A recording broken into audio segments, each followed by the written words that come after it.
Well, you'd never think about it, but I'm going to go to someone else's house. Ishihara's house, of all people. He likes to sort of show off all his different cards. He's a fantastic collector. You may have heard of him before, but we are actually here to pick up Nikki. I think her name's Nikki. The letter's kind of mushed. It's either Nikki or Mickey. I should probably have checked that one out before. The funny thing is, I'm fairly sure I've done this this recording before, but I can't find it on my computer now, so I've had to do it again. But we head over to the grass club. Her name is Nikki. I've just looked it up. So we're fighting up against Nikki. We've got a very nice, interesting deck today. One I've had.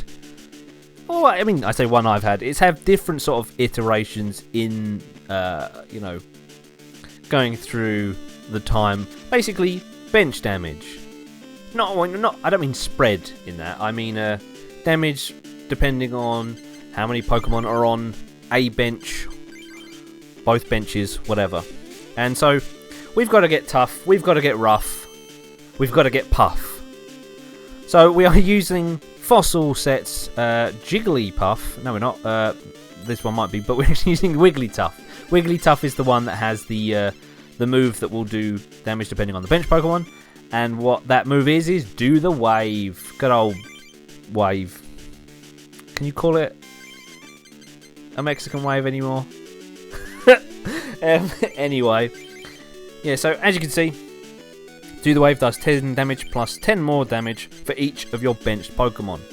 So, for 3 energy, you can hit for 60. That's okay. I mean, it's a bit expensive even in sort of this kind of generation, being the first generation. But yeah, even then, that's still pretty expensive. Actually, to be fair, it's probably right on point. If you were doing 3 for 10, yeah, that's kind of just crazy. So another one that we have put down that you've seen on my bench as well is Clefairy-Doll.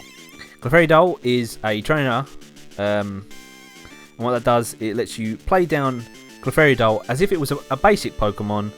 And if that doll gets knocked out, it doesn't count as a Pokemon, so the opponent does not then take a prize. I don't think it can get poisoned. Nope, can't do anything like that. It has to die from direct damage. But the good thing about that for us is, while it is another little pink cutesy little thing, our Wigglytuffs are so stupid they think it's a Pokemon of ours on the bench. So it does count to bench Pokemon for us, so getting that out will add to getting the 60. So as we're going on through, I can put that away now. Wonderful. That's obviously my notes on what cards I'm talking about. Yeah, so Nikki's got obviously grass types, hitting us with some different effects. I love it when I do that. I say the same way twice. But anyway, so we're gonna grab a nice energy, stick that down on this Jigglypuff. As this first one's, while it's getting beat up a bit, we want to kind of make sure we've got something ready. I don't want to set up on this one, have it get knocked out, and then I've got to start up on everything again. So Jigglypuff's move basically just draws out a random card from your deck. Like another basic Pokemon, puts it on your deck. This Jigglypuff, I know I said earlier on, oh yes, the jungle one. It's not. I'm fairly sure this is the one of the Game Boy promos. Obviously Game Boy exclusive, because you can't kind of just draw a random card from your deck, like a random Pokemon from your deck. So I think that's how they do it with that. So we do have a Wigglytuff. One of my wonderful misplays where I play too quickly and end up pressing the wrong attack. So we actually get to do the wave here. 60 damage, knocked out. That's our first prize. Should have already had one, but anyway, no worries. The Executor is kind of dangerous. It has more than 60 health. So we're not just going to one-shot it, but thankfully it's not hitting us for too much now. Some other Pokemon like I say I've got in here is, I've got the Ghastly. I think it's the Fossil Ghastly. I can't remember why that's in here now, because I don't think I actually use it. And also then the Farfetch'd. I think the Farfetch'd, just because again I'm using kind of double colourless, using a bit of anything. And it has a fairly strong move again, for damaging wise.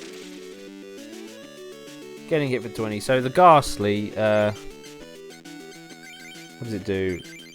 Lick for 1 psychic energy. Defending Pokemon is now paralysed.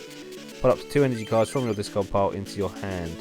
Okay, that's pretty cool. I mean, it doesn't specify basic energy, so if we get a double colours knocked out, we can put that back in.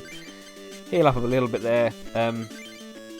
Yeah, I like it when there are those sort of bits that you can kind of realise. It's like, it doesn't say basic. I can get away with that.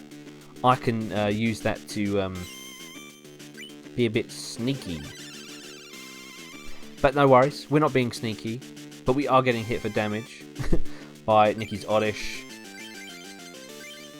See, we slowly... See, there we go. Once again, I use Lullaby. I don't mean to because I'm playing too quickly. Sleep check, it's going to wake up. Of course it is, because that is my luck all over. I was just thinking, because obviously I have a Whimsicott Porygon Z deck at the moment for like the current goings. This is like this is like 20 years later than what we're talking about. 20 years later in Sun and Moon, and I'm reliant on like coin flips, dice rolls for Whimsicott's ability, and they don't treat me well at all.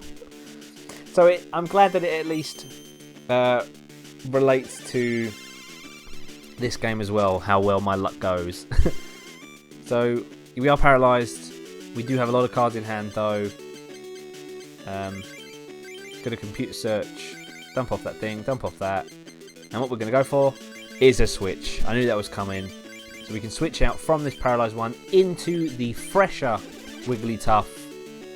Still all ready to go. Like I say, you wanna try and get multiple. Oh, and we do have another Clefairy. Wonderful. Yeah, you wanna get multiple Mon up ready to go, just in case someone comes in with weakness or something and just knocks you for 6 that you don't realise.